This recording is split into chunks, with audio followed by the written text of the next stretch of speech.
Bom, então, nós estamos aqui em mais uma sessão do Programa de Formação de Mentores da Incubadora de Projetos de Impacto Socioambiental. E hoje vai ser uma prática de entrevistas com a finalidade de avaliar a atividade de mentoria de voluntariado do CRAME, né? Então, o Milani vai conduzir essas entrevistas com o Eliezer e o Valmir. Fique à vontade, Milani. Se quiser colocar na tela aí o arquivo, aí você já vai acompanhando enquanto a gente vai conversando. Ok. Bom, então essa é a ideia. Eu senti uma necessidade no CRAME de busca de novos voluntários, no CRAME Campinas, então, que é o Centro Regional de Atenção aos Maus Tratos da Infância, que cuida de 200 famílias, faz o atendimento através de assistentes sociais e psicólogos e alguns que a gente chama de educadores, que dão atividades como se fosse, por exemplo, esportivas, né? E uma das ideias é que a diretoria do CRAME, ela é composta por, acho que 16 pessoas, que são profissionais ou ex-profissionais de diversas áreas e que traçam digamos assim, o roteiro, né? E ajudam, então, na operação, eles ajudam, traçam o roteiro, a estratégia, mas a operação é feita por esses profissionais. Então, além da diretoria, a gente tem pouquíssimos voluntários, né? E a minha ideia é poder ter mais voluntários. Uma das coisas que também me trazem vontade, né, que eu tenho vontade, é de trazer mais mulheres como voluntários e até para a diretoria do CRAME. Esse é um ponto. A gente tem algumas mulheres na diretoria, mas a ideia é ter mais, justamente pela maior sensibilidade, principalmente com esses assuntos de violência, criança, idosos e tudo mais. A gente fica aqui tem dois escritórios, né, duas regiões, na região leste e na região noroeste, e tem o trabalho do dia a dia, mas a diretoria pode e deve pensar mais na estratégia de como o CRAME começou, por exemplo. Ele começou com o trabalho e pesquisa de alguns médicos, há 30 e tantos anos atrás, e naquela época eles atendiam essas pessoas que tinham sofrido maus tratos, alguma coisa assim. E tinha, naquela época, por conta desse meio acadêmico, né, desses médicos, existia uma grande produção científica, ou seja, geravam para as carreiras deles como médicos artigos e documentos, né, que apoiavam. A gente tem 2 livros escritos com esses casos, descrição dos casos, tudo. E de lá para cá, o CRAME tem continuado a funcionar, é reconhecido em vários aspectos, né? A gente tem até um assento no Conselho de Segurança de Campinas, que é um órgão da prefeitura, como apoio das polícias aqui de Campinas. Eu já fui em várias reuniões, a gente vai. Então, a ideia é que a gente possa ter mais voluntários para dividir os trabalhos, né? E para somar, cada pessoa com a sua experiência profissional pode somar no dia a dia, né, e na vida do CRAME. Com isso, então, a gente chegou nesse grupo aqui a criar uma lista de perguntas, né, de questões, para identificar um voluntário. E aí, então, a gente tem essa lista que eu estou apresentando, e que é uma parte do que a gente, né, pretende fazer. A gente está evoluindo com essa lista, já tivemos algumas sugestões, eu vou incluir aqui. Na equipe, somos, por enquanto, em 3 pessoas, que vai preparar, e aí a gente vai começar com um teste aí do processo, entrevistando 2 pessoas aqui do grupo. Vamos começar direto, porque eu já demorei muito na explicação. Quero saber se tem alguma dúvida do CRAME. Não, para mim ficou claro, eu vou propor uma coisa aqui, que eu não ouça a entrevista do Eliezer, tá? Eu vou desligar aqui, eu vou desligar o som, tá? E não vou assistir. E aí vocês me chamam aqui, vou ficar aqui do lado, vocês me chamam pela caixa aqui, quando for começar, tá bom? Tá ótimo. Então, desligando aqui. Ok, obrigado. Bom, esse questionário tem o objetivo de entender melhor o perfil da pessoa, no caso, Eliezer, do seu perfil e motivações, para que a gente tenha uma experiência, criar uma experiência gratificante, significativa para você como voluntário.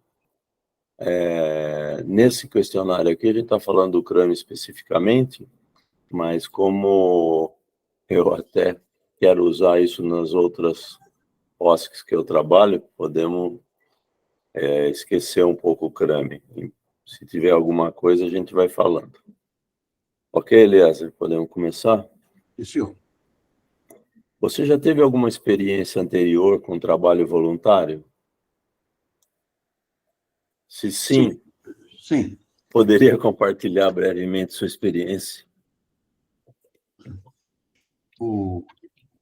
Eu tenho trabalhado como voluntário ao longo de toda a minha vida profissional.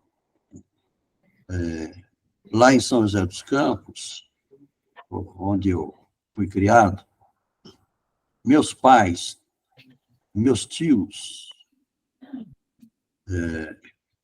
criaram uma organização para cuidar de crianças, que deram o nome de Éden Lar das Crianças. O Éden está completando agora cerca de 90 anos de existência. Então, o Éden nasceu antes de mim. Meu pai, minha mãe, meus irmãos já trabalhavam como voluntários para fazer aquilo funcionar. E aquilo ficou quase como um compromisso de família, né? Todos nós nos envolvemos com o Éden.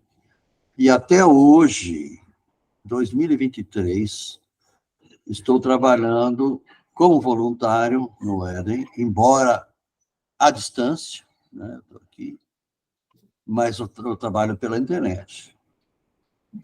Um dos últimos trabalhos de voluntário que eu fiz com o Éden foi para ser exatamente elaborar o plano estratégico para o Éden, que é a área da minha especialidade. Então, tenho feito o plano estratégico Éden nos últimos 20 anos, repetindo periodicamente. Então, é um trabalho muito gostoso, a gente se envolve de corpo e alma com aquilo que eles fazem. O Éden, falar um pouquinho sobre o Éden, porque... Isso, por favor. O Éden começou exatamente naquela situação de que São José dos Campos era a cidade dos tuberculosos, como Campos do Jordão também, né? Por causa do clima, etc. Então, São José tinha muitas pensões, abrigos, etc, etc, etc. As pessoas iam para lá levavam crianças também, e as crianças ficavam pela rua pedindo. Então, minha tia, que foi professora primária, né, disse, não pode ser assim, tem que fazer alguma coisa. E ela começou exatamente essa ideia de juntar crianças que estavam sem condições de habitabilidade e de comida também. Então, ela começou sendo um abrigo de crianças. Ele foi evoluindo com o tempo, muita coisa aconteceu no meio do caminho, e ele inclinou-se mais hoje, dá um pulo para o hoje. Hoje, ele é uma creche, né, que tem 2 unidades, como o CRAMB também tem 2, ele tem 2 unidades em bairros de São José dos Campos, totalizando 420 crianças, 0 a 6. E recebe um dinheiro da prefeitura. Então, tem um convênio com a Secretaria de Educação e Assistência Social da prefeitura da cidade. Então, a maior parte dos custos da pedagogia, professores, etc., é coberto com esse per capita da prefeitura. E a outra parte de infraestrutura, então, nós somos os associados que nós nos cotizamos para complementar. Esse é um dos trabalhos voluntários que eu tenho participado, um deles. Legal. Muito, muito importante. Então, você já tem uma longa experiência e sabe que é bastante importante, né? E qual que é a parte que desperta o seu interesse? Então, tá bom, eu faço o planejamento estratégico. Tem mais alguma coisa que você acha que é? Eu também fui designado e eleito como meu nome, ouvidor do Éden. O Éden, pela legislação local, precisava ter um cargo de ouvidor. Uhum. Legal. Então, me perguntaram se eu topava, claro que eu topava. Fui fazer o curso, fiz o curso de ouvidor, sou certificado. E aí, em Assembleia Geral, eles me elegeram como ouvidor. Então, esse é o meu papel formal dentro da estrutura do Éden, que atenda às necessidades da legislação em vigor. Então, planejamento estratégico de um lado e ouvidor do outro lado. Que legal, muito, muito importante, eu acho isso. E, assim, do ponto de vista mais detalhado, você sabe a quantidade de mensagens que chega? Como é que é feito isso? Olha, pouquíssimas, viu? Falar a verdade, né? Pouquíssimas. Porque eles têm um sistema que trata diretamente os casos feijão com arroz. Caso feijão com arroz. Problemas com a criança, o horário, refeição, etc. Reclamações de pais e mães a respeito do funcionamento das instalações. E eles tratam isso no nível feijão com arroz. A ouvidoria só entraria na situação em que o feijão com arroz não fosse atendido adequadamente. Essa é a ideia da reclamação no nível mais alto. E eles, felizmente, eles estão trabalhando muito bem, e nesse último ano que eu trabalhei com o ouvidor, não chegou nenhuma reclamação nesse nível do ouvidor formal. Mas tem que estar no estatuto, tem que estar lá, tem que existir, tem que ter um nome, etc. Então, atendemos a essa condição da prefeitura. Legal. Beleza. Que habilidades você acha que são importantes? A pergunta aqui é que habilidades e talentos você acredita que poderia contribuir como voluntário? Mas eu vou tornar mais geral, né? Que habilidades ou talentos um voluntário pode ter, na sua opinião? Ou tem que ter? Olha, Para assuntos muito específicos de vocês, psicologia, o que for, o Eliezer está fora. Eu sou engenheiro. Na minha formação, eu sou engenheiro e professor. Então, e a área onde eu tenho trabalhado com mais gosto e no voluntariado é na área de administração, formulação, planejamento, organização, etc, etc. Por aí é a área que eu posso contribuir e tenho contribuído. Legal, obrigado. E qual que é a sua disponibilidade para dedicar um tempo ao trabalho voluntário? Bom, como eu sou aposentado, eu tenho todo o tempo do mundo, tirando aqueles que é supermercado, assuntos de saúde, de modo geral. Então, 1 ou 2 horas por semana eu poderia me dedicar, acumulando com aquilo que eu já faço com ele. Lógico. E se você se tornar um voluntário do CRAME, né, ou de outra instituição, o que você espera obter? Pura satisfação de um serviço bem feito. A grande contribuição ou remuneração de um voluntário é ter aquela sensação de que eu estou contribuindo. O Renato tem usado uma referência interessante, às vezes, dizendo, olha, nós que recebemos ensino gratuito em toda a vida, né? O ITA, por exemplo, foi um ensino gratuito, nós temos um certo dever moral de retribuir. Agora, eu não penso tanto assim, eu não estou retribuindo por retribuir. É fazer pelo prazer de fazer alguma coisa bem feita com alguém que está fazendo uma coisa bem feita. Então, é essa a ideia de fazer uma coisa bem feita. Ótimo, legal. Bom, eu acho que até você já respondeu a próxima pergunta, né, que tem, se você tem interesse em trabalhar diretamente com pessoas atendidas ou em áreas de apoio à administração, acho que é a segunda questão. É a segunda, aí não tem dúvida, na área de administração, gestão. Ok.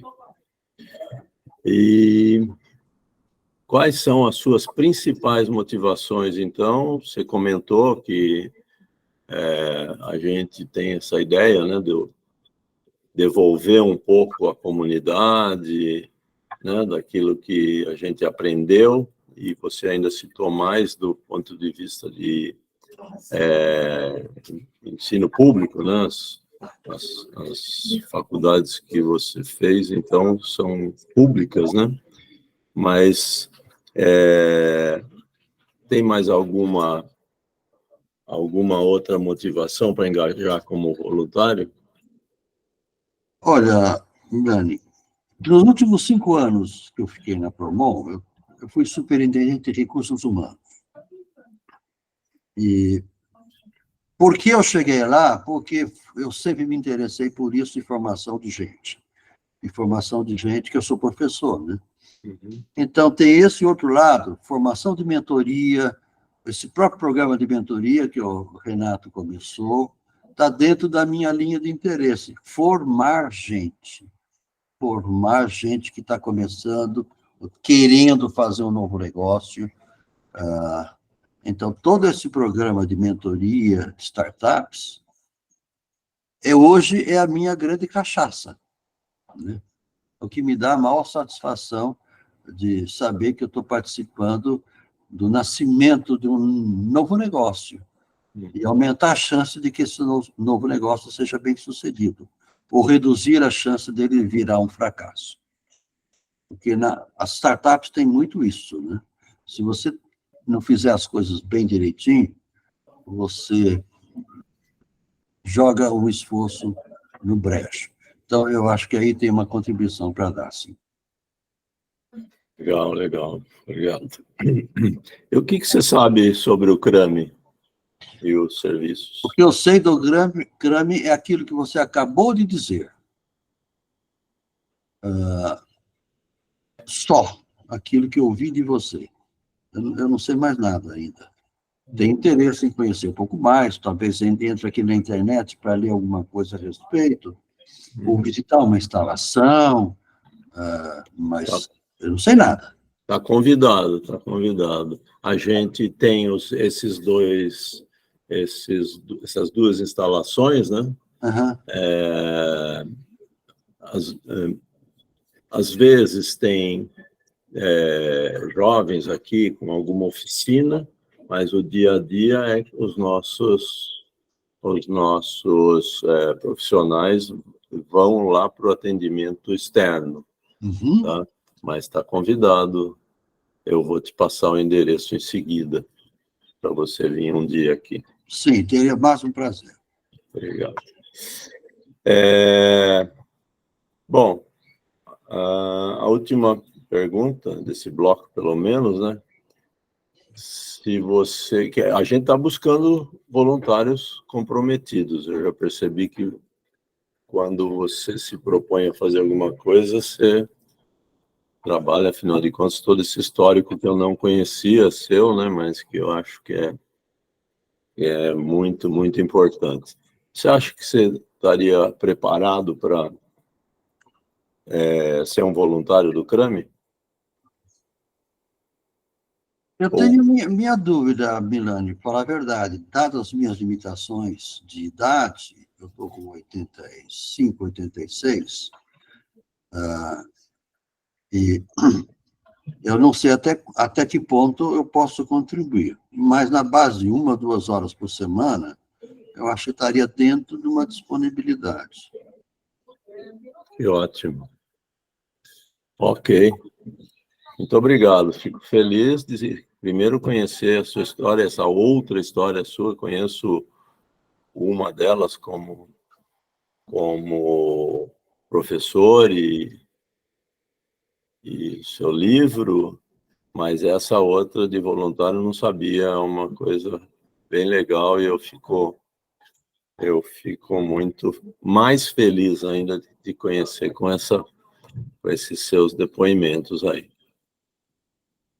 Tá bom, obrigado. Obrigado. Ok, vamos chamar o Milani, eu acho que eu queria fazer um comentário aí, talvez seja mais produtivo do que acumular para depois, tá? Uhum, tá. Eu acho que, primeiro, do ponto de vista puramente prático, precisava esclarecer se a disponibilidade é presencial ou remota, ou mista. Tá bom. Então, remota por enquanto. Ok. Outro ponto, acho que é interessante, dentro de todas essas experiências que o Eliezer relatou, né, tentar entender o que foi mais satisfatório, Eliezer. O que você achou que valeu mais a pena, ou que gerou maior resultado? O que você achou mais destacado aí nessa experiência toda que você já teve?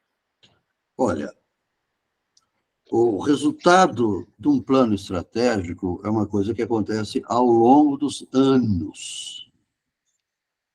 E a gente só verifica que o plano foi bem feito pelo sucesso da instituição ao longo do tempo. Então, é só o tempo que comprova esse resultado efetivo. E é isso que me dá muita satisfação, sabendo que eu estou trabalhando com o Éden pelo menos há 80 anos. 80 anos. E ele está lá cada vez melhor, e cada vez mais forte, e cada vez mais saudável. Eu acompanho o movimento financeiro do Éden, e vejo que ele não tem déficit, não deve para ninguém, paga tudo direitinho. Então, essa é a satisfação do sucesso da atividade em si. E as crianças que vão se formando, né? A cada ano, você tem aquele grupo que completou 6 anos e sai. E sai para a vida, né? Mas sai com uma outra formação. Uma formação moral, por que não dizer religiosa, cristã, uma visão de mundo adequada para trabalhar em sociedade. Então, essa é a minha grande satisfação de ver o resultado. Aliás, pelo aspecto de insucesso, né, o que você já participou que você não repetiria?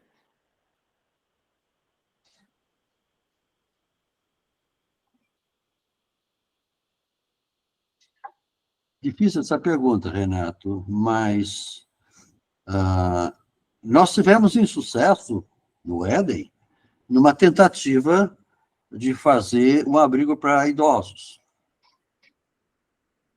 Então, foi um insucesso estratégico do Éden. Trabalhar com criança deu tudo certo. Em trancos e barrancos funcionou. Tentaram trabalhar com idosos e não deu certo. Isso gerou uma grande frustração, porque a necessidade existe, a vontade existe, a intenção existe, recurso financeiro existe, mas teve dificuldades de implantação. E gerou frustração. Assim é a vida, né? Vamos nos concentrar em crianças, então, porque, pelo menos, é uma área que a gente está construindo o futuro, né? Então, a gente repensa a estratégia e repensa os caminhos. Então, foi uma sensação bem esquisita essa daqui, de ter que fechar e devolver os velhinhos para as famílias cuidarem dos velhinhos, porque o abrigo não teve condição de tocar para frente. Imagino que tenha sido bem dolorido. Foi. Condição corajosa, difícil. Eu entendo. Mas você vê, né? É o problema do custo de oportunidade, né, Elias? Você acaba gastando tempo e energia com alguma coisa que você não sabe fazer e deixa de fazer outra que você poderia fazer muito melhor, né? Exatamente. Foi essa a conclusão que nós chegamos, mas demorou, né? Entendi. Bom, Milani, então, acho que faltou essa pergunta com relação a experiências positivas e negativas, né? E aí isso tem o efeito de se tornarem perguntas mais difíceis, porque eu senti que da maneira como você fez a entrevista, o negócio foi um pouco mecânico, sabe? Foi talvez até superficial. É que o Eliezer teve a iniciativa de relatar todo esse histórico e ele tem essa bagagem, né?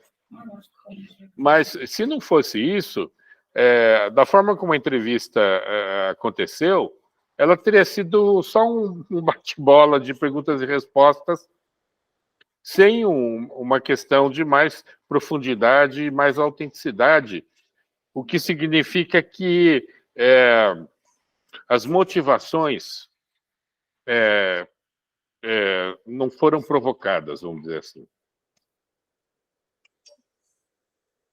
E eu acho que um pouco disso talvez tenha sido o tempo inicial de falar do Kremlin. Acho que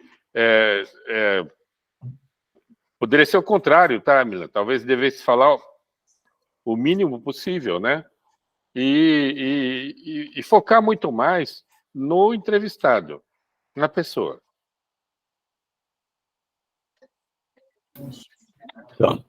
O último comentário só, Milani, é de que as entrevistas, elas, em princípio, acontecem em duas fases, tá? Essa primeira que a gente está fazendo é de problem interview, em que se entende a situação da pessoa com relação ao voluntariado de uma forma mais geral. E, veja, quando a gente fala de pessoas que têm já uma experiência de vida maior, a pessoa tem muito mais para dizer. Agora, se forem pessoas mais jovens, né, o natural é que o relato seja muito mais curto. Mas isso é importante, então, para entender esse lado do problema ou da pessoa, né? Porque numa segunda fase, depois de ter acumulado as entrevistas e entendido, né? Consolidado, analisado, aí que se propõe as soluções. Então, o que seria isso? É dizer, Olha, Eliezer, a gente vai fazer um programa, numa segunda entrevista, né? Vamos fazer um programa para questão estratégica. Isso no CRAME acontece com tal periodicidade. No passado foi assim. Então, a gente está pensando em fazer uma linha de planejamento estratégico e teria interesse de ter a participação do Eliezer, e seria assim, assim, assim. Uhum. Essa seria uma segunda entrevista. Tá. Isso para dizer que, na primeira, não é necessário falar sobre solução, falar sobre o que vai ser feito, porque isso tem que ser decorrência de um volume de entrevistas e de uma decisão sobre o que vai ser feito. Mas é isso, era esse o comentário. Obrigado.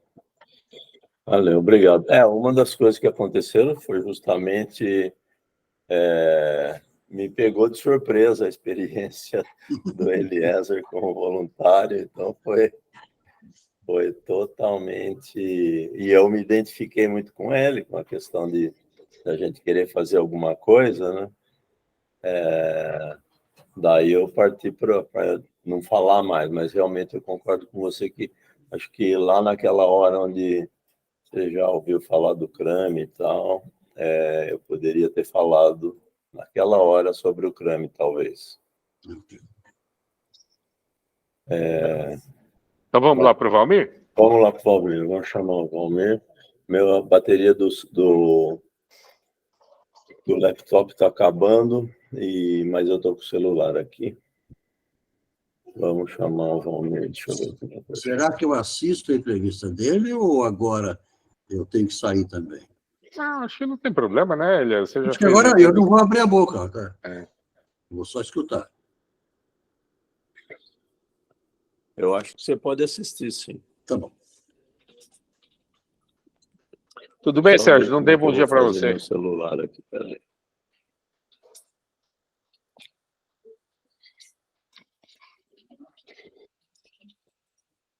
Tudo bem. Estou curtindo muito aqui as histórias de vida daqui. Preciso 1 minuto aqui, porque eu preciso pegar um fone de ouvido aqui, 1 minuto.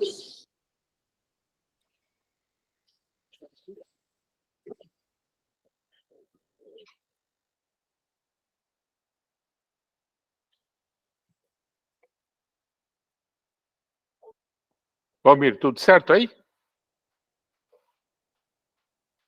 Valmir?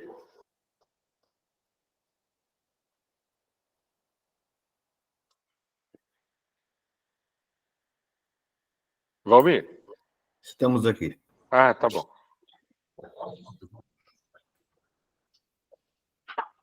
Agora é a sua vez, eu vou escutar, hein, mas não vou abrir a boca. Eu vou fixar o Milani aqui, e aí, se vocês poderiam, por gentileza, fechar a câmera, assim eu não... Não desvia a atenção. Eu me sinto observado. O Milani está com a câmera desligada? Está aparecendo para mim aqui, não estou vendo a imagem dele. O Milani ele tá tentando fazer uma mudança aí, que a bateria do laptop miou, né? Uhum. Então ele tá fazendo essa mudança aí. Eu acho que ele ia buscar um fone. Buscar um fone para o celular.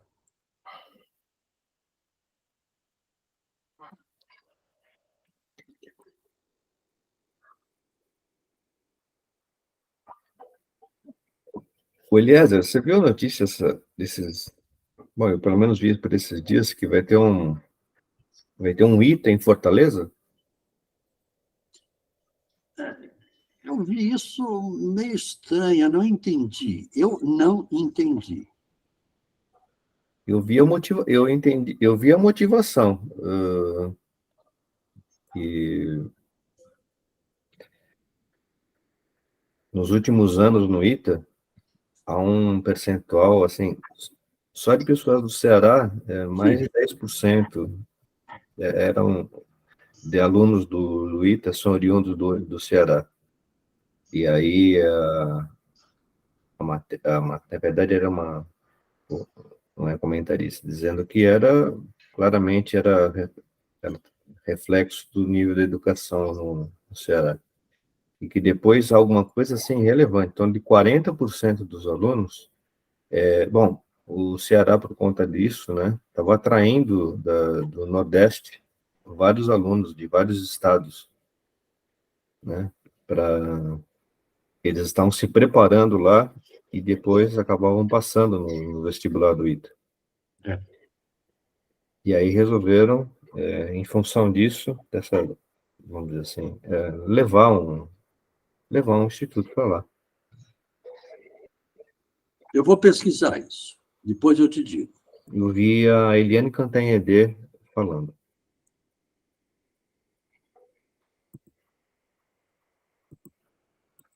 Vamos lá, Milane? Tá mudo, Milani.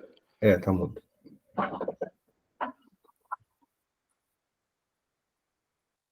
Mais um minuto aqui que eu tô. Agora eu tô no carro e tô sem fone de ouvido. Então eu tô. Deixa eu baixar aqui as questões. Um minuto só.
Vamos lá.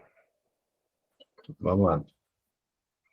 Valmir, esse questionário aqui é para potenciais voluntários do CRAME, tá? Então tem algumas perguntas, eu queria que você fosse o mais claro possível. Eu já agradeço a disponibilidade de responder essas questões. E então vou partir direto e a gente vai adaptando, estamos gravando, então vou poder revisar ao final.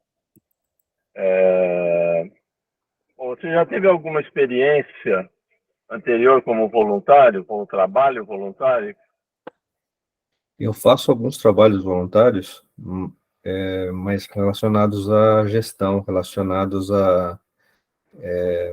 voltado à minha área de atuação. Então, são trabalhos que ajudam a comunidade, colaboram com o crescimento das empresas, mas ele tem um caráter diferente do que você apresentou, que é o trabalho do CRAME. Tá aí. Tem a ver com empresas ou tem a ver com comunidade, você falou? Sim, tem a ver com empresas. Quando eu falo comunidades, né, porque um trabalho como no CRA, eu estou, por exemplo, colaborando para que vamos dizer assim, a comunidade dos administradores tenha um aprendizado maior na área de qualidade, né? Então, Você poderia dizer que é mais para educação, alguma coisa assim.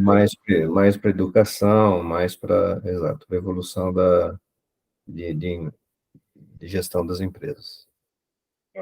E o que desperta o seu interesse para fazer esse trabalho de voluntário? É um trabalho como qualquer outro. Voluntário é aquela pessoa que tem uma definição formal aí, né? Fala, mas faz um trabalho, pode ser na sua área ou não, e normalmente não é remunerado, né? Sim. como outros, né, que eu faço que não é remunerado, que são trabalhos voluntários, o meu interesse agora, o meu interesse nesse momento é de atuar, de ter uma experiência dentro de um Tipo, no terceiro setor, alguma coisa assim? terceiro setor, exato, com experiência com pessoas com dificuldades, com problemas, um trabalho diferente que eu faço, que eu tenho experiência hoje. As OSCs, né, as ONGs, Organização Social Civil, ou ONG, Organização Não Governamental, cuida de pessoas que estão em dificuldades, né? Seria esse o termo aí, né? Que habilidades que você acha que poderiam ajudar? Habilidades suas que poderiam contribuir, né, como voluntário? Além das que você já tem, que é da sua vida profissional, né? E outras habilidades.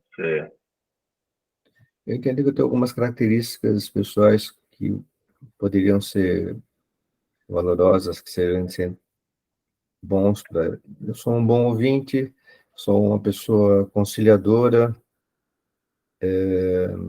tranquila. Então, eu acredito que pelo menos esses três habilidades possam ser bons, possam ser importantes para atuar numa ONG como essa. Tá. E o que você poderia fazer? Eu Ucrânia, por pensei, exemplo. eu pensei inicialmente, né, em fazer um trabalho mais ligado à administração num primeiro instante, para conhecer o funcionamento e tal, para depois, num segundo momento, pensar em ter contato com as pessoas, com os assistidos, os que são Isso, atendidos. atendidos ou assistidos, sim. Exato, é. Então, é isso que eu estou pensando nesse momento, numa atividade inicialmente administrativa, de apoio, certo? De ajudar, Tá. e aí vou tendo conhecimento, vou conhecendo as histórias, e até o momento que eu vou disponibilizar, me oferecer para poder fazer um trabalho aí de contato direto com os assistidos. Tá. Você acha que quanto tempo você poderia se dedicar? Tem algum período que você pode se dedicar? Uma hora, 2 horas, um dia? Então, Como que nesse seria? momento, trabalhando como consultor, né, eu imagino dedicar alguma coisa entre 2 a 4 horas semanalmente, tá certo? Legal, É o que legal. eu estou prevendo. Inicialmente umas 2 horas, com certeza, e aí talvez Uhum. possa ser isso um pouco mais. Então, Tá. E o normalmente, que você espera obter em ficar trabalhando como voluntário? conhecimento, O que você quer alcançar? experiência, né? Mais conhecimento do que experiência. O conhecimento nessa área, ter contato com gente, um enriquecimento pessoal, eu, eu- é, é muito nesse sentido, né? Normalmente, né, especificamente nesse, a gente acompanha as coisas, a gente acompanha de forma distante, tá certo? E eu acho que o envolvimento mais próximo, tá certo? Poder, claro, colaborando, Ok. vai Você ser bom, comentou, né? Pois não, pode falar. vai ser bom, será bom para mim, será importante. Acho que não tive experiência, não tive muito no passado, eu era muito jovem quando eu tive um trabalho desses voluntários, mas na minha fase adulta eu não fiz nenhum nessa área. E o que você fazia quando era Lá jovem? eu participei da comunidade católica lá da igreja que era perto da minha casa, e nós fazíamos alguns trabalhos junto lá aos vicentinos, Uhum. Ah, legal. isso faz tempo. Bom, tá, joia. Outra coisa que eu ia perguntar era se você tinha mais interesse em trabalhar direto com as pessoas ou em área de apoio. Você já respondeu que, primeiramente, seria nessas áreas de apoio à administração, né? Uhum. Mas que seria possível chegar lá até o atendido, né? Só comentando, né? Dependendo da OSC, esse atendimento mais lá da ponta é feito por outros profissionais, né? Não desmerecendo, mas Uhum. é feito por outros profissionais do tipo, no caso do CRAME, né? Psicólogos, assistentes sociais e outros profissionais que são funcionários formais do CRAME e que tem toda uma metodologia, um protocolo, né, para tratar desses atendidos. Então, normalmente o que eu tenho visto é que no fim o voluntário fique mais lá para as outras áreas aí de administração, a área de, sei lá, estratégia, né, da OSC, captação de recursos e outras coisas. Só como comentário, eu diria que os voluntários do CRAME, normalmente de outras OSCs aqui de Campinas, que eu tenho mais contato, né, tem essa, digamos assim, essa atividade, né, de ficar mais nas áreas de apoio e administração, tá? Não sei se você quer comentar, se tem alguma ideia sobre isso. Você comentou Então, que sua filha trabalhava lá direto, né? as duas, a Bruna e a Giovana tiveram experiências. A Bruna um pouco mais tempo do que a Giovana, até por conta da idade, né? Na época. E então eu ouvi um pouco e sei como é que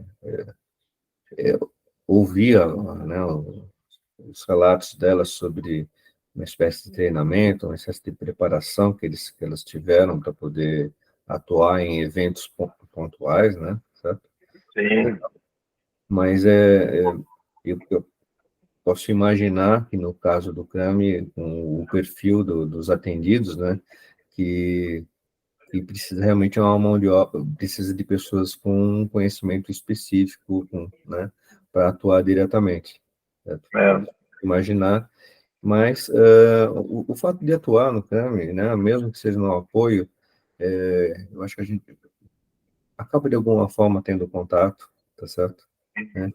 E é isso com... A gente sabe dos casos, né, do que acontece e tal, então e até a gente tem uma área que é de comunicação, né, e o CRAME, daqui a pouco eu vou falar um pouco sobre o CRAME, mas realmente a gente fica nessa parte aí, como é que é, atrás do behind the scenes, mas Uhum. é legal. E o seu, qual a sua motivação? Confirma de novo, qual é a sua motivação para fazer para ser voluntário? Qual é a sua motivação? Tem esse pessoal do aprendizado, de ter experiência, de adquirir conhecimento, de ampliar essa... Tem um pouco, também tem o sentido vamos dizer assim, de devolver, de entregar para a comunidade, né? O Legal, aprendizado, o conhecimento que eu adquiri em todos esses anos, né? tá legal. Beleza. E o que você sabe sobre o CRAME, o serviço que ele faz? Sabe alguma coisa que você pudesse comentar aqui? O que eu conheço em linhas gerais foi do que você apresentou né, nesses nossos encontros aqui de quinta ou sexta-feira, certo? O Crame, ele então tem 38 anos, né? Começou num grupo de médicos que Isso. atendia as crianças, os jovens que tinham sido, de alguma forma, violentados fisicamente ou até sexualmente, e aí eles começaram a produzir documentos, até como artigos acadêmicos, né, já que eram todos médicos, e em algum período houve a publicação desses artigos e desses relatórios com estatísticas e muitos números, né? Aí numa evolução até do sistema de serviço social, houve toda uma legislação nesse aspecto, e aí a prefeitura começou a contratar serviços dessas OSCs, dessas ONGs, e a prefeitura, então, paga uma parte, se assina um contrato, né, com a prefeitura paga um valor lá por família, por pessoa, alguma coisa assim, e a ONG, então, que é uma entidade sem fins lucrativos, né, ela usa aqueles recursos, os recursos públicos, para pagar os funcionários dela. Então, todos os nossos funcionários, a grande maioria, então, que está lá na ponta do atendimento, né, é contratada, e tem exceções de outros contratos temporários, MEI e outras modalidades, mas essas pessoas ficam lá na ponta, então. E o Crame atende 200 famílias, 1.200 pessoas por mês. Eu diria que a maior parte, mais do que 50%, o atendimento é pessoal, é presencial, mas o acompanhamento é por, sei lá, WhatsApp, por várias mídias aí. Então, é um trabalho bem grande e, como eu comentei, feito por pessoas especialistas nessa área, né? Muitas vezes, quando aparece um evento que tem uma repercussão até na mídia, né, a gente procura dar a versão oficial dos nossos profissionais aí para esclarecer, né? Então, o Crane tem essa atividade aí. E, bom, a gente está buscando voluntários comprometidos. E você acha que você está preparado para, por exemplo, ser um voluntário do Crame atualmente? Sim, estamos preparados, estou preparado e disposto a começar quando for possível. Tá bom, eu te convido para uma visita, né? Nós temos 2 unidades, uma é mais próxima, aqui perto do shopping Iguatemi. Normalmente a gente precisa ter um escritório, a prefeitura nos exige um escritório perto da comunidade que a gente atende, uma na região leste, que é perto do shopping aqui, e a outra na região noroeste. Então, eu te convido aí, vamos combinar um dia. Normalmente, às sextas-feiras eu estou aqui e seria um prazer você vir conhecer mais, e aí eu posso te contar mais e apresentar as nossas coordenadoras e o nosso pessoal. Perfeito. Ok. Eu fiz uma visita anteriormente, então algumas das informações eu tinha visto lá, a questão das 2 unidades, via a fachada, né? Dessa unidade ali na Vila Brandina, né? Brandina, perto do shopping Iguatemi. O Crame, essa foto foi eu que tirei. Mas o outro história, digamos assim, a outra unidade, nós temos uma casa e estamos mudando para uma outra melhor, onde a gente possa ter garagem, ter as salas de atendimento. São vários atendimentos, grupos de música de jovens. Bem interessantes os projetos que a gente... São bem interessantes os projetos que a gente tem. Você está convidado aí a conhecer mais. Muito obrigado. E se tiver alguma outra... Travou?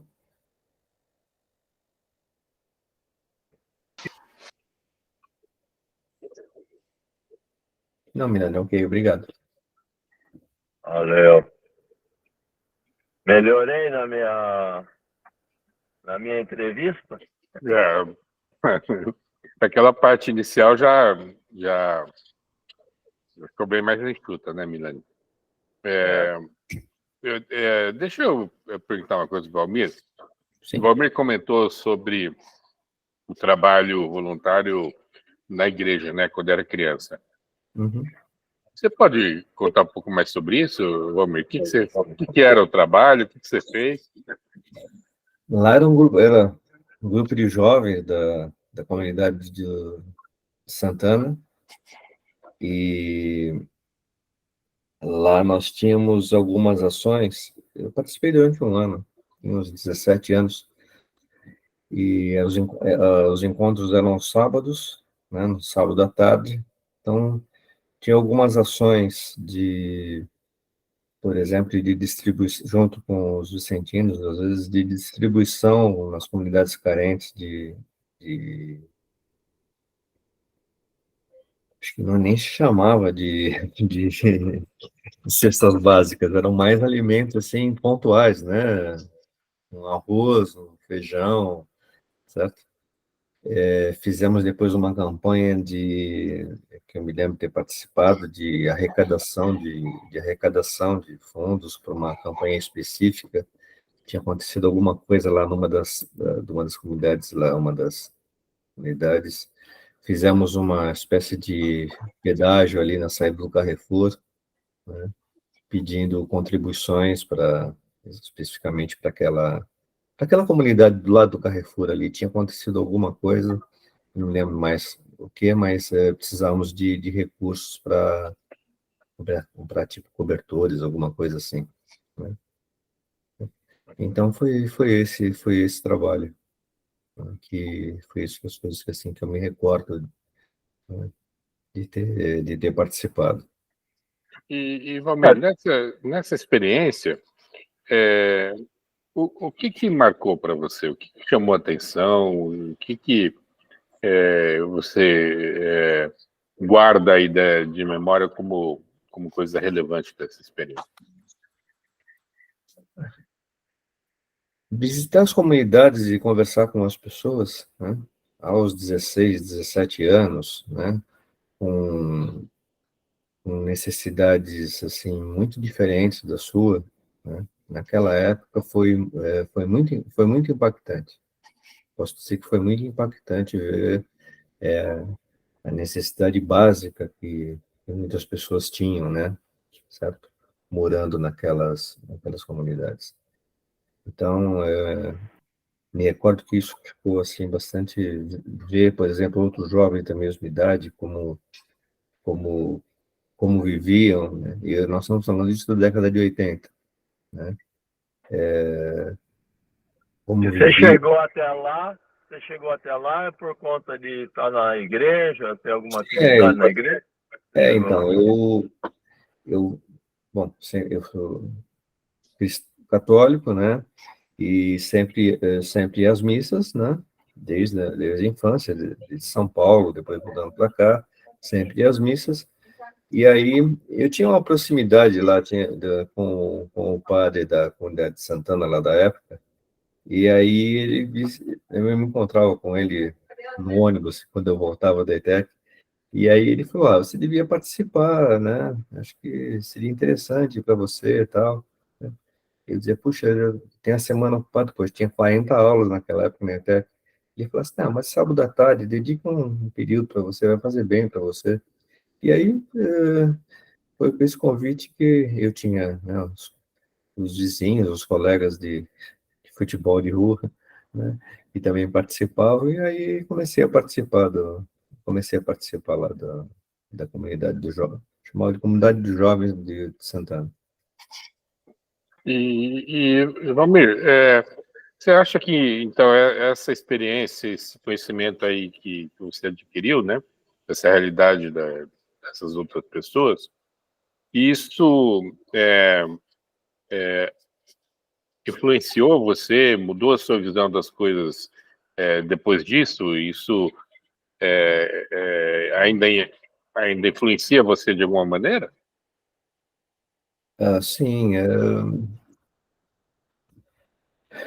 acaba sendo um choque de realidade, né?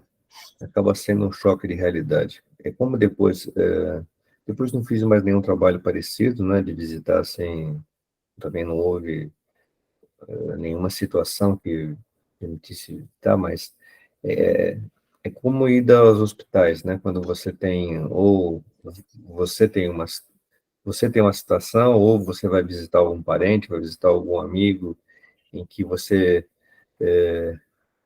vê tantos casos e casos, e aí também, de novo, você se recoloca com relação aos seus problemas, à sua vida, né? Do que realmente é importante, certo? Então, vejo dessa forma, como foi para mim naquela época, e foi, por exemplo, em situações dessa, com saúde, por exemplo, né? Em que você, dentro da tua vida, às vezes negligencia, né? Onde você às vezes dá outras prioridades, seja também profissional, né? Quando você negligencia a saúde, muitas vezes, né? E aí, uma visita ao hospital é um excelente exercício de humildade, vamos chamar assim, e te recoloca Entendi. as coisas no devido lugar. Você acha que de alguma forma você influenciou suas filhas a fazerem esse trabalho voluntário lá?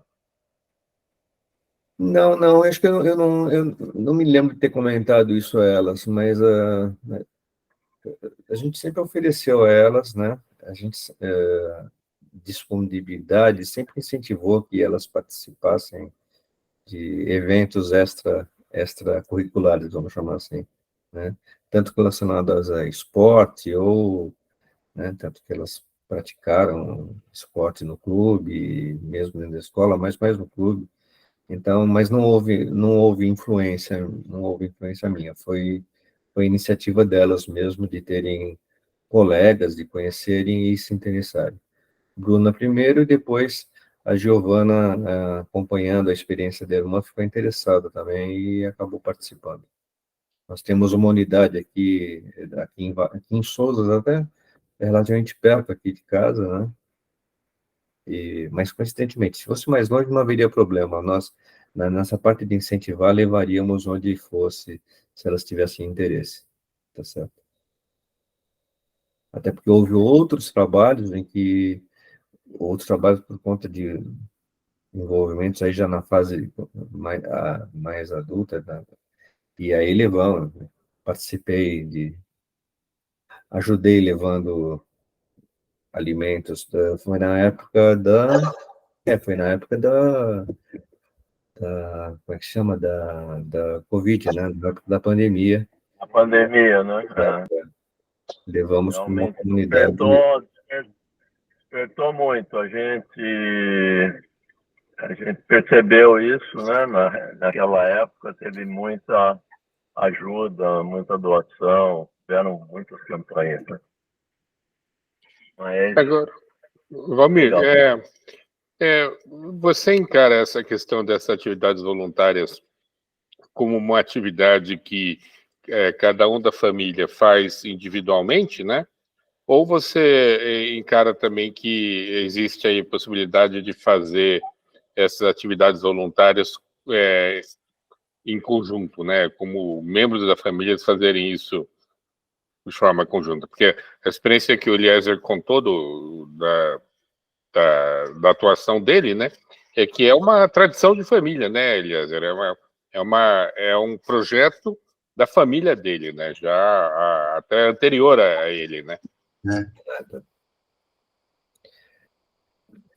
Minha mãe sempre participou, quer dizer, minha mãe sempre participou. Minha mãe, lá na comunidade de Santana, ela continua participando, e ela entrou mais ou menos. Não, ela entrou depois de mim. Não, não há uma tradição de família, primeiro, né? Não tenho esse aspecto. Aqui em casa, é assim, vamos dizer assim, é situação, vamos dizer assim, da oportunidade, né? Não existe nenhuma, vamos chamar assim, nenhuma obrigatoriedade, nenhuma. Depende da situação de podermos participar todos, por exemplo, numa ação, como pontualmente em função de disponibilidade ou então de interesse, vamos chamar assim. Então, dependendo, eu não sei, eu estaria inferindo, né? Mas eu não sei, por exemplo, a sensibilidade da minha esposa, por exemplo, em participar no CAMI, tá certo?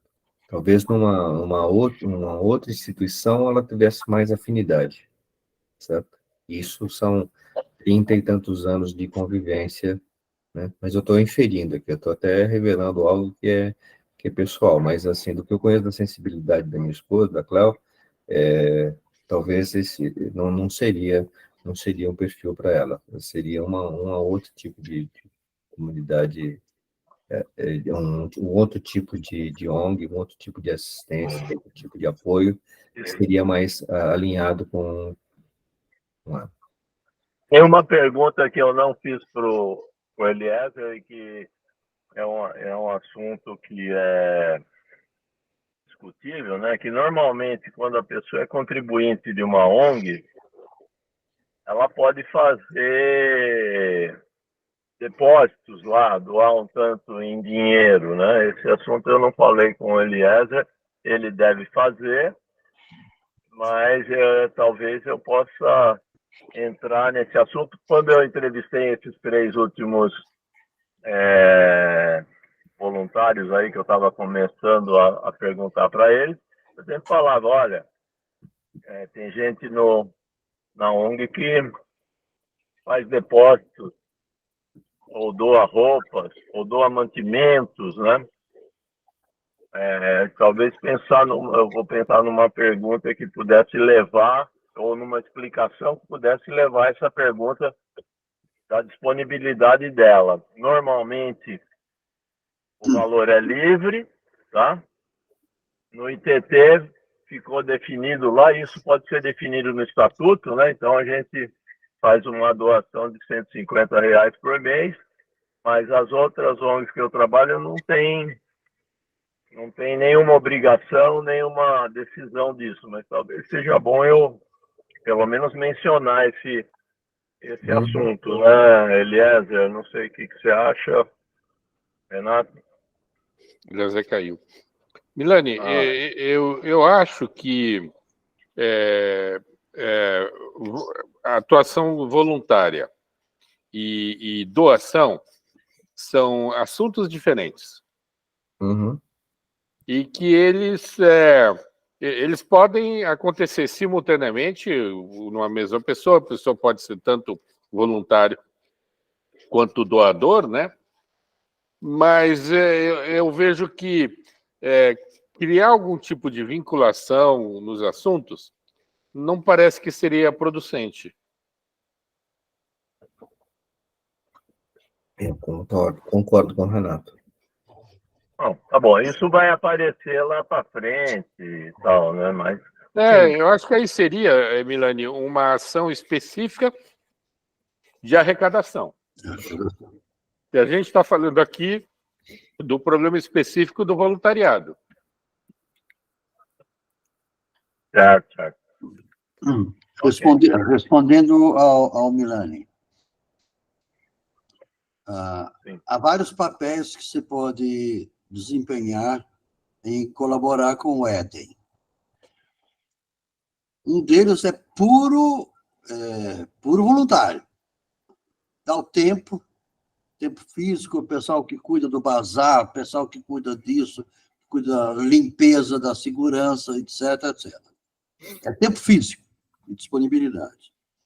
E outra é ser membro da associação, porque o Éden é uma associação civil sem fins lucrativos. Ora, aí ela tem os seus associados. Então, em caráter simbólico, cada associado assume o compromisso de contribuir com R$30 por mês. É uma coisa simbólica, porque R$30 por mês não é nada, né? É só para dizer, olha, você está ligado a esse projeto, mas não tem nada a ver com o voluntariado. A associação é uma coisa. O voluntariado é o corpo a corpo mesmo, é arregaçar a manga e entrar no jogo para jogar bola, chutar bola. Então, no meu caso, eu estou dos dois lados. Né? Só para citar um exemplo extremo. O Éden, durante um certo tempo, foi transferido para Monteiro Lobato, hoje chamava-se Boqueira Grande. E meu pai era diretor do Éden naquela época. E foi a época da guerra em que as doações foram a zero. E estava faltando comida. Ele pegou 20 ou 30 crianças e levou para casa. E foram para a fazenda onde ele administrava a fazenda. Então, o Éden ficou dentro da casa dele, a diretora, etc., etc., por, sei lá, 4, 5, 6 meses, não sei quanto tempo eles ficaram. Era assim, você dava tudo, né? Você dá tudo que tem. Então, esse tipo de doação não está falando de dinheiro, você está falando de tudo, né? Então, só um exemplo de família, quer dizer, se cria um compromisso, meu pai assumiu isso, e minha mãe assumiram isso, então eu e todos nós, 10 irmãos, assumiram o compromisso de apoiar a obra do Éden. É uma coisa assim, precisa de dinheiro? Quanto é que precisa? É mais ou menos isso. Legal. Não sei se expliquei a sua dúvida. Sem dúvida, sem dúvida. Tá bom. Eu participo. O ITT, desculpa, só o nome. O ITT começou desse jeito. Eles achavam que os diretores teriam posses a tal ponto de fazer uma doação. No CRAME, parece que teve um período aí que os diretores, que realmente chamam-se associados, né? Deveriam pagar lá um tanto por mês, fazer uma doação mensal. Aí teve uma das diretorias que, em função de, sei lá, dúvidas, etc., eles cancelaram essa, digamos assim, obrigatoriedade. Na Promenor não existe isso, embora vários diretores façam as suas doações da maneira que seja possível. Então, caso a caso, é um caso. Eu acho que isso a pessoa vai saber na hora que ela for voluntária, tal. A gente tem uma certa formalidade, né? Tem um formulário de inclusão lá de voluntário, onde escreve quantas horas por mês, dia, semana, sei lá, a pessoa vai trabalhar. E aí ela passa a ser uma voluntária, né? E não um associado. O associado realmente tem essa questão do que fazer aí. Mas é isso. Eu acho que a gente passou por vários assuntos, né? Beleza.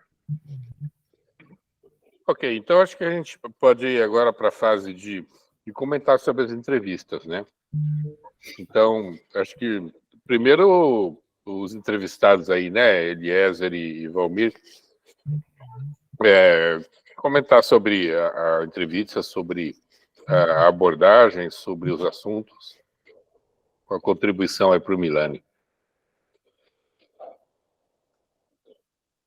Eliezer primeiro, por favor.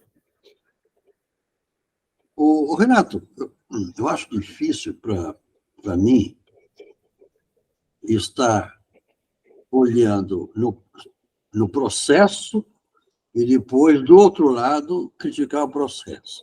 Estou sendo sincero. Uhum. Porque o Éden, para mim, é uma coisa muito pessoal, muito familiar, e muito da minha história. Então, tem um aspecto emocional muito forte para mim, né? Então, agora eu tenho que sair desse papel e fazer uma crítica ao processo do Milani. Olha, Milani, a sua entrevista você podia ter feito assim, assado, frito, cozido, perguntou, não devia ter perguntado, deu opinião na hora que não devia ter dado. Na hora que não devia ter dado. O entrevistador não dá palpite.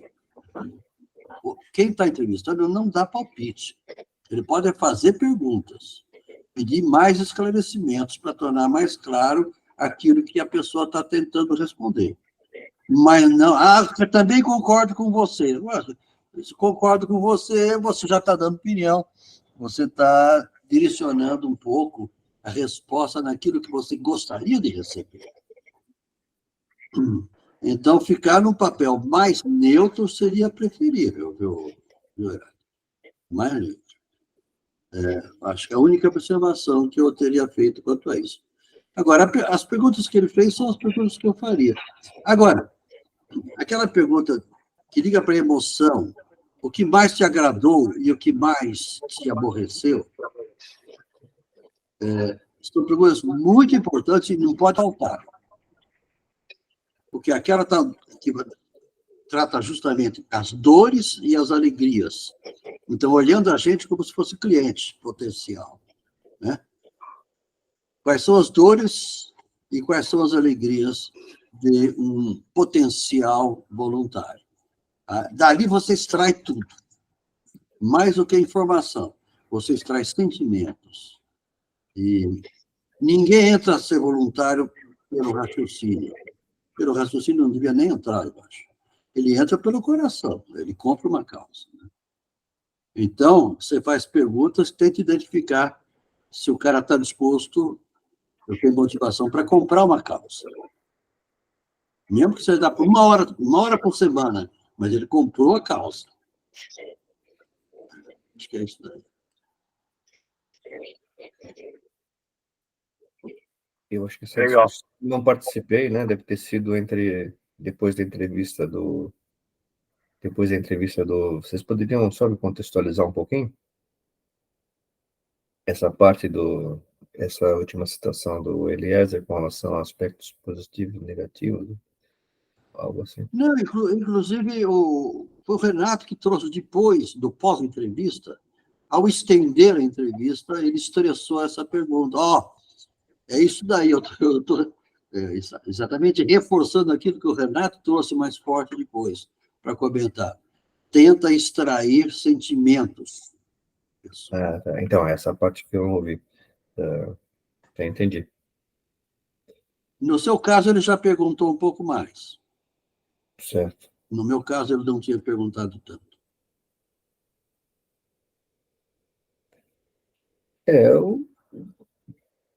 Eu pessoalmente, tá? Um pouquinho, eu acho que eu consigo, como é que se diz, separar um pouco do fato de você ter sido entrevistado e avaliar o processo. A gente já falou sobre as questões, né? Foi feito assim uma, como é que se diz, uma revisão das perguntas. E aí, na sequência, acho que até pela própria respostas, né? Porque eu também tive o cuidado aqui de não ficar olhando as perguntas, para não ficar me preparando antes. Eu tinha lido tal, mas eu assim, né? Esqueci, né? Certo? Para poder responder. Como sequência, eu acho que ficou, né? De aproximar a pergunta né? Que tipo de trabalho, né? O que pretende fazer, né? Como que é? Qual é a vontade, né, de participar, e depois eu acho que aproximaria a pergunta seguinte, de que área quer atuar. Ela está um pouco distante e eu acabei respondendo as duas coisas, né? Eu acabei respondendo, né, sem me lembrar que tinha isso, acabei respondendo junto, né, dizendo que, olha, pretendo participar e, num primeiro instante, mas a forma de conduzir com desse bate-papo, dessa forma assim, bem informal, né? Apesar das perguntas estão ali, acho que estão dentro daquilo que eu coloco como que eu de não ser aquele leitura do, né? Como se estivesse respondendo a um questionário, né? Não é a forma de Ah, conduzir a pergunta, a forma de conduzir a pergunta, eu acho que foi muito boa. Eu realmente, só interrompendo, Valmir, quando eu fiz a entrevista com o Eliezer, eu já falei muito antes, muitas coisas antes, né?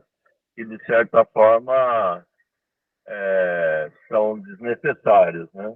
uhum, Mas com você eu também estava mais solto como entrevistador, né? E principalmente porque eu conheço você pessoalmente. Eu comentei que eu até assustei com o Eliezer, porque eu nunca imaginava que ele fosse um voluntário e de tantos anos, né? Então na hora eu até fiquei assim, tem que me preparar melhor na entrevista, porque eu fiquei assustado, porque eu não sabia que ele sabia tanto disso, e de atividades, de uma ONG, é familiar, etc, etc. Com você eu conheço pessoalmente, então já procurei aliviar um pouco e até, como eu conheço a família, eu já sabia algumas coisas, então levei para um outro lado.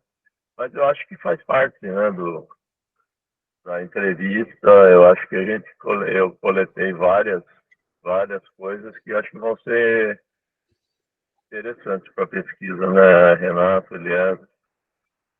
uhum. Milani, Tá ótimo. cada caso é um caso. É isso aí. Você não queira fazer entrevistas padrões. Tá certo. Não vai sair completamente diferente uma da outra. Não queira padronizar, fazer uma tabelinha. Não vai funcionar. Agora, essas duas perguntas têm que ser feitas. Aquela da alegria, satisfação e aquela dos aborrecimentos. Porque acho que vão balizar todo o relacionamento, né? Agora, a história de cada qual tem uma história, né? Sim. Pessoas mais Bem. idosas têm mais histórias. Sem dúvida, sem dúvida. Beleza. Mais algum comentário, Paulo? Vamos ver se o Sérgio quer comentar alguma coisa, Sérgio. Olha, eu amei as entrevistas, né? Não conhecia tanto da história do Éden, se bem que já tinha ouvido, né, tanto o Eli quanto o Ari falarem, né, com muito carinho, né? E com isso conheci realmente esse lado, né, tão bonito, né, da família, do Eliezer e do Ari, né? Mas gostei muito também do que o Valmir colocou, né, quando jovem, né, esse impacto de ver uma realidade, né, um choque de realidade, né?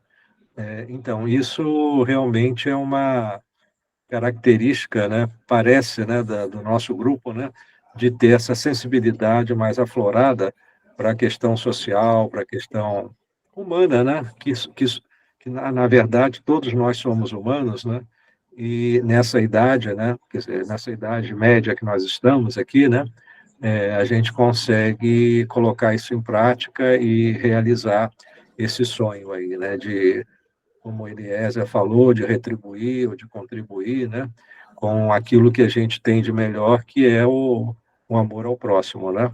Eu acho que iniciativas, né, como o Milani tem feito, né, de realmente pegar o touro à unha e ir para a luta, né, são realmente maravilhosas, né.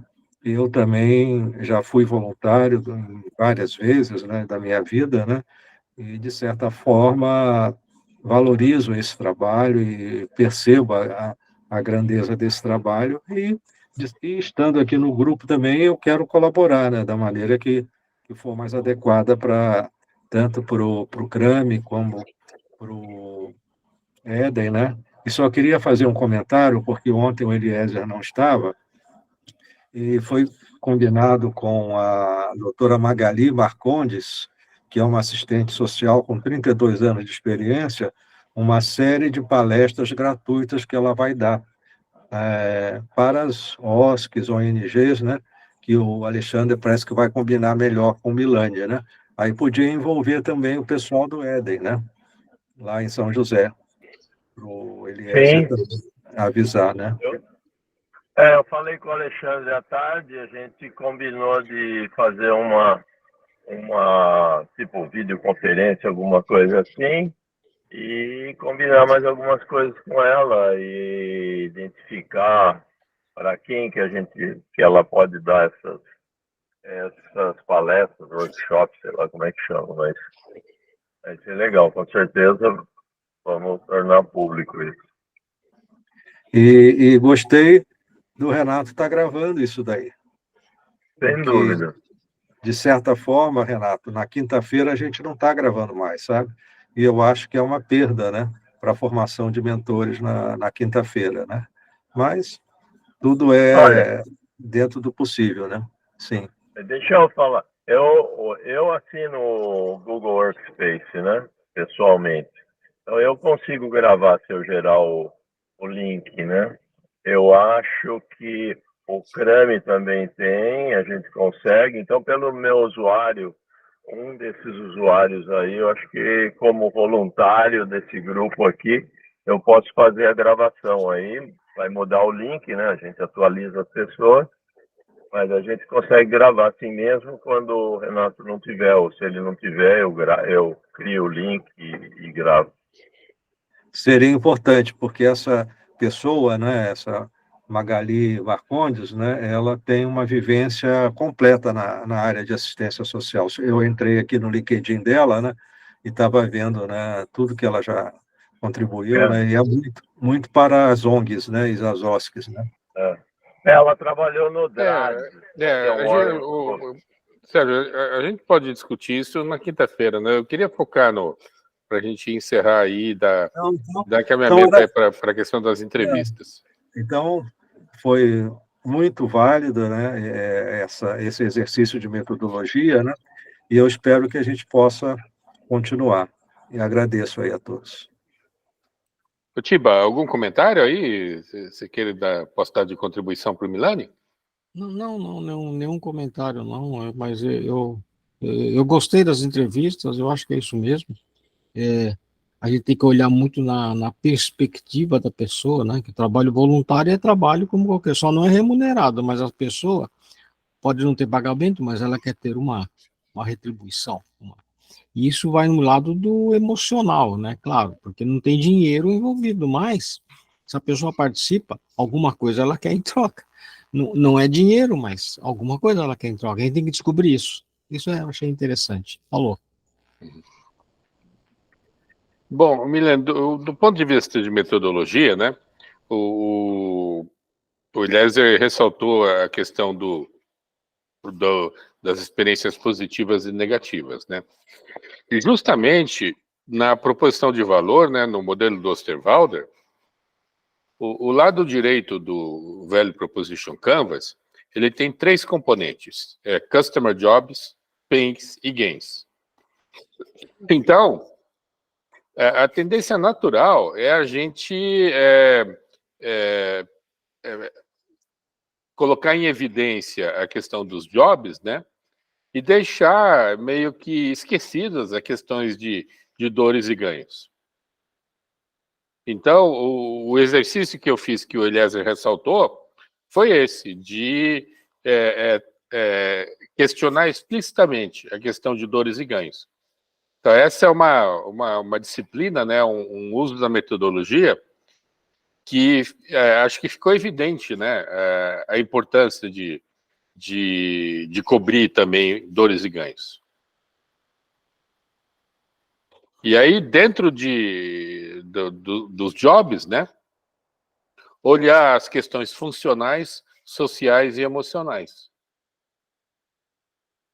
Então, esse eu acho que é o roteiro, né, o esqueleto, a estrutura da metodologia, né, que tem que ficar refletida na entrevista. Então, acho que as entrevistas aqui foram muito representativas, né, dessa importância, né, de a gente conduzir a entrevista no sentido de cobrir os aspectos do lado direito do value proposition. Essa é uma prática importante e é uma coisa que a gente vai ganhando um certo traquejo de como puxar esse assunto de uma maneira que isso não fique enxertado na entrevista, sabe? Um negócio forçado na entrevista. Tem que fluir dentro da conversa. E isso, no final das contas, fica claro também que enriquece o diálogo, né? Agora, quando o Eliezer trouxe a vivência, né, e aí é o ponto importante das entrevistas, Milani, o foco tem que ser na vivência.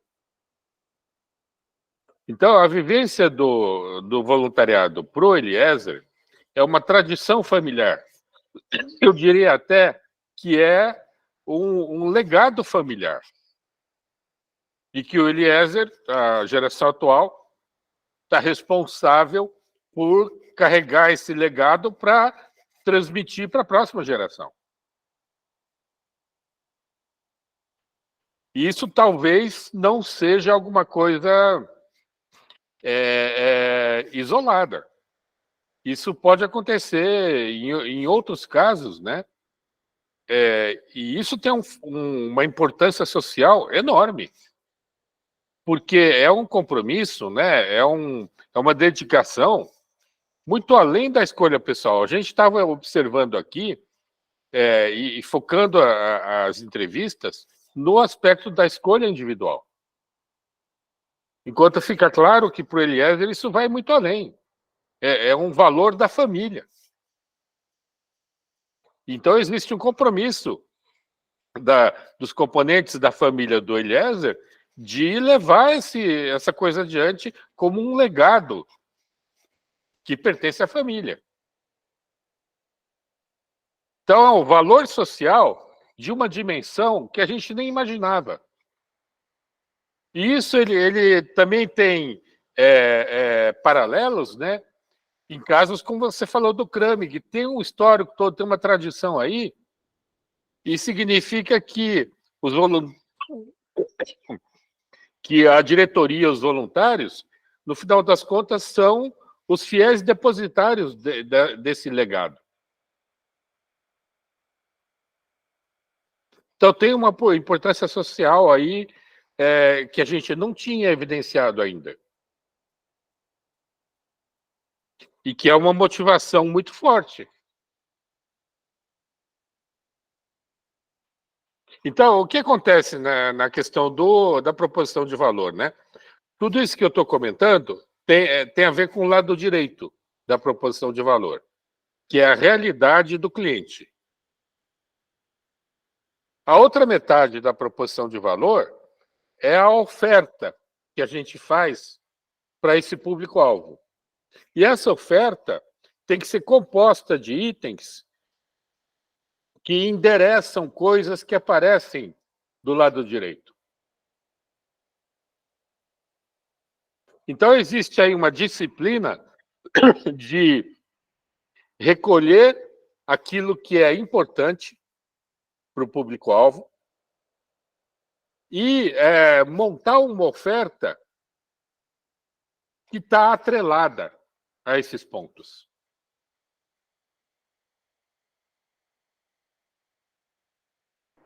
Sim, quando a gente identifica ou pergunta ou sabe de alguma forma, né, dessa questão das habilidades, aí a gente pode oferecer, né, esse tipo de atividade para a pessoa, porque a gente percebe, a pessoa tem essa habilidade, e dois, a gente precisa que alguém faça isso, né? Mas é isso. Legal. Então, outro ponto importante aí, no caso da entrevista do Valmir, o Valmir trouxe um relato, uma experiência, que está muito mais vinculado à questão da atuação profissional dele do que com relação ao voluntariado do tipo do CRAME. Mas apareceu ali o bitzinho, uma frase do Valmir com relação ao trabalho voluntário quando ele era adolescente. E ali, Milani, isso criou oportunidade de puxar esse lado, porque essa é uma vivência do Valmir que talvez fosse mais significativa do que essa vivência do voluntariado que ele faz atualmente. Porque essa vivência anterior dele é muito mais próxima do voluntariado do CRAME. E apesar de estar distante no tempo, né, ser lá dos anos 80, por outro lado, pelo relato do Valmir, dá para entender que as marcas que ficaram dessa experiência que o Valmir foi exposto, elas são muito mais profundas. Sim. E que, portanto, tem um potencial de motivação muito alto.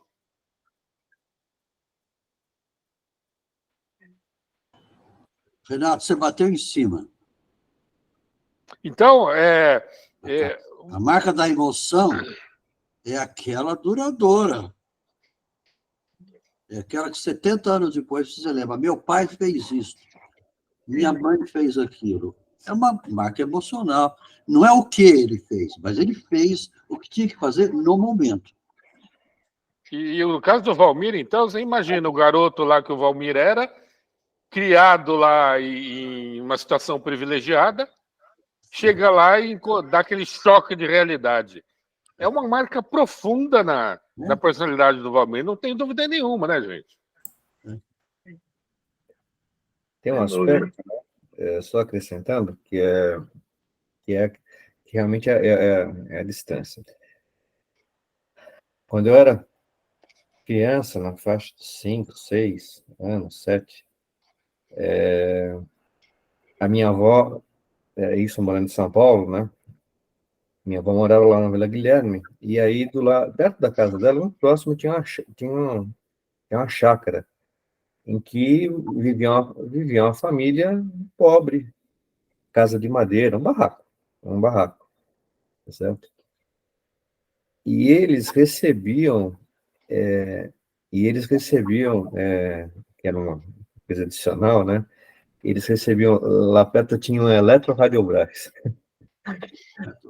E aí, os alimentos vencidos ou próximo de vencer eram descarregados nessa chácara, onde eles faziam uma limpeza e faziam um reaproveitamento, né? Eu convivi com isso, porque quando eu ia na casa da minha avó, né, eu era o filho mais velho, não tinha irmãos, não tinha primo, e eu ia muito lá brincar. Eu convivia com as crianças que eram mais ou menos da minha faixa etária, né? Vivia naquele meio do descarte, das coisas descartadas, né? Mas essa experiência não foi tão marcante, né, certo? Quanto foi, e depois, na adolescência, tá certo? Né? Visitar, né, as comunidades, as favelas, né? Visitar as favelas com aquela... Né? Naquela fase eu não tinha essa consciência. Era normal, eram crianças que eu brincava, tá certo? Né?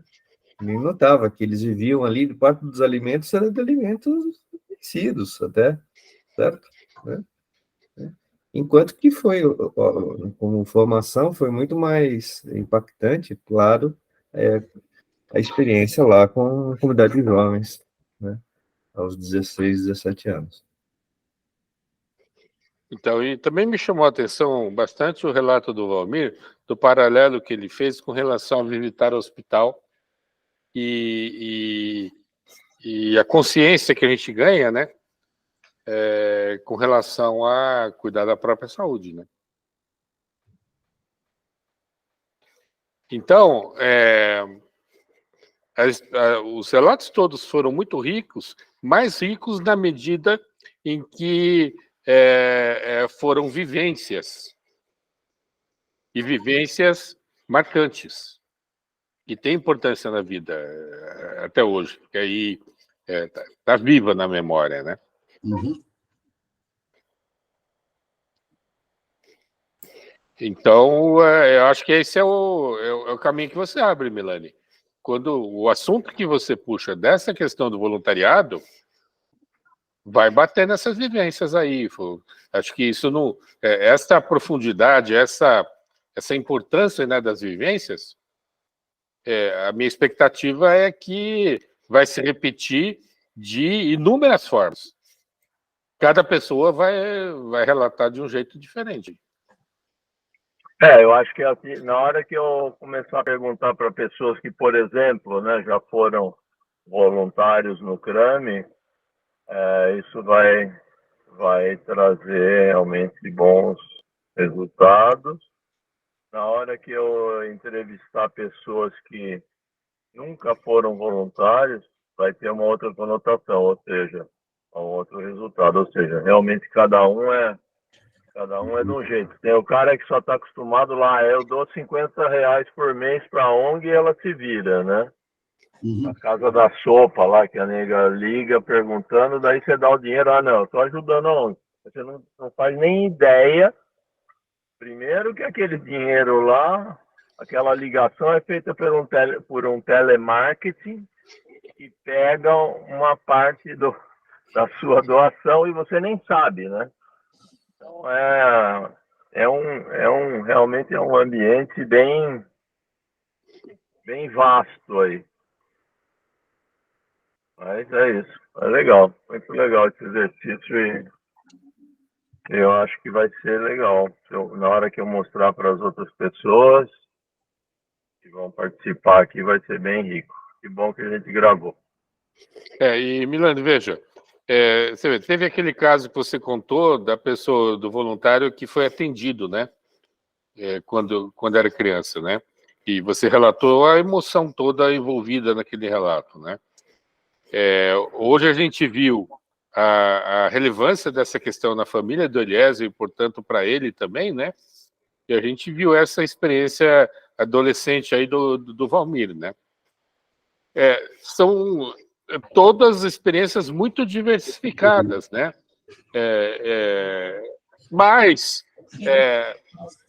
o ponto em comum é que são vivências marcantes para cada um deles.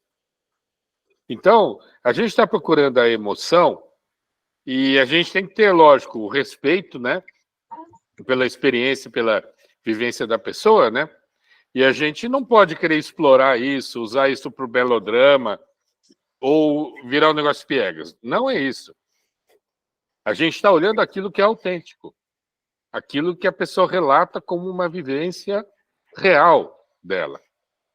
E para cada pessoa vai ser coisa mais superficial ou pode ser coisas muito mais profundas, com infinitas graduações entre esses extremos. Agora, esse é o material mais importante das entrevistas. De novo, sem pieguice, sem melodrama, sem exploração, mas como um fato real que tem que ser transformado numa oferta que enriqueça essa vivência das pessoas, que complemente, que fortaleça e abra novas possibilidades de vivência. Para que essa vivência do Valmir e do Eliezer que eles relataram aqui, ela possa ser, ela tenha continuidade. Isso vai ter um significado fortíssimo para as pessoas. Não é? O que vocês acham? Sim, concordo. Mas Eliezer queria falar. Olha, desculpa o discurso. Já que é para falar de ligações emocionais fortes, né? Disso que o Renato está falando. quero registrar que meu irmão mais velho, nós somos 10 em casa, né? Eu sou o número 10. O número 1 casou-se com uma das mocinhas que foram criadas no Éden Lar.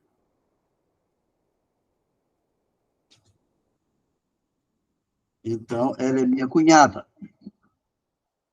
Então, essa ligação, você fica ligado emocionalmente a isso, uma ligação até familiar, forte. Então, quando você cria essa ligação, é pro resto da vida, né, Renato? É muito mais de dedicar 1 hora ou pagar R$ 50 por mês. É uma ligação para valer, né? Quantas crianças foram protegidas, são cidadãos de bem, que conseguiram fazer um curso, ser um bom profissional do mercado, ser uma pessoa que está envolvida nos negócios, mas que vieram para essa estrada do Éden Lar. Sim, foram crianças do Éden Lar. Esse que se chama o legado, né? É esse. E constituíram família, né, Eliezer? Tiveram filhos. Tiveram filhos. Sobrinhos, tem sobrinhos. Meus sobrinhos. Sobrinho neto, todos por aí. Então, é a minha família. O Éden, no fundo, é uma extensão da minha família. Então significa que se expor ao trabalho voluntário enriquece a vida das pessoas. Só que dizer assim, o trabalho voluntário enriquece a vida das pessoas, sem que isso tenha sido precedido dos relatos, como o do Eliezer e do Valmir, é uma coisa boba, é uma coisa vazia. Isso só ganha a dimensão que está ganhando neste momento aqui dessa nossa conversa, porque nós tivemos os relatos. E a gente entendeu a riqueza dessas vivências. Storyteller. Conta uma historinha. Mas, de alguma forma, Milani, eu entendo que mais do que satisfação do cliente de fazer um NPS do trabalho voluntário, de alguma maneira, conseguir avaliar o enriquecimento humano. Porque, no final das contas, é disso que a gente está falando aqui. Esse é o significado mais profundo do voluntariado. E lógico que isso não vai acontecer para todas as pessoas e não vai acontecer com a mesma intensidade para todas as pessoas. Mas tem que se criar a oportunidade de que isso aconteça. Sim, esse é o nosso legado.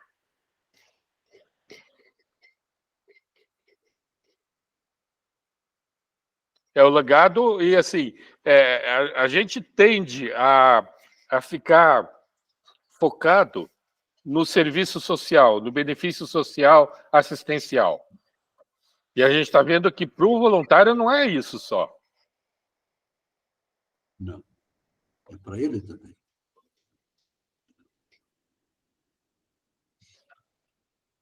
Aí a gente está entrando realmente no significado de valor, de por que é que a metodologia é proposição de valor. A gente estava vendo um valor profundo para os voluntários.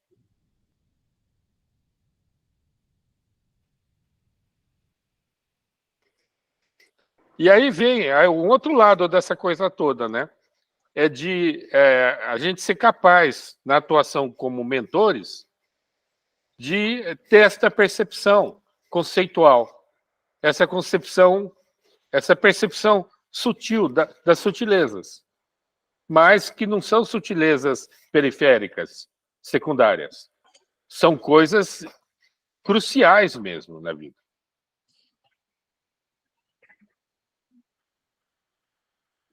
E a gente, como mentor, tem que ser capaz de trazer isso para o terreno do diálogo, da mentoria, do debate. De alguma maneira, captar essas coisas que estão aí sem forma e trazê-las para o debate, para o diálogo. Talvez essa seja talvez esse seja o papel mais importante do mentor, de captar essas coisas e colocar diante de nós para discussão. Porque quem está tocando o projeto está nos afazeres, está naquela correria.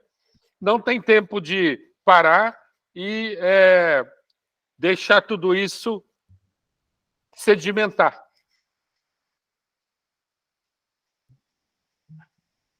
Mas a gente que tem já a quantidade de ruga, a quantidade de cabelo branco que a gente tem aqui, né? Talvez essa seja a principal contribuição.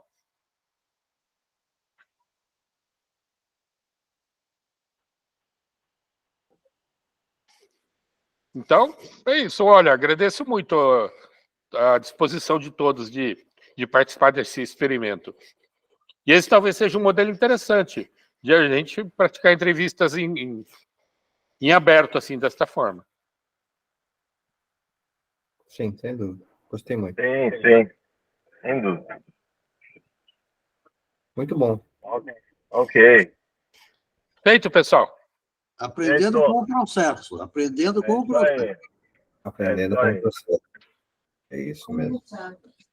E a dona Rita está dizendo, vamos almoçar. Já vamos sim. Está na hora.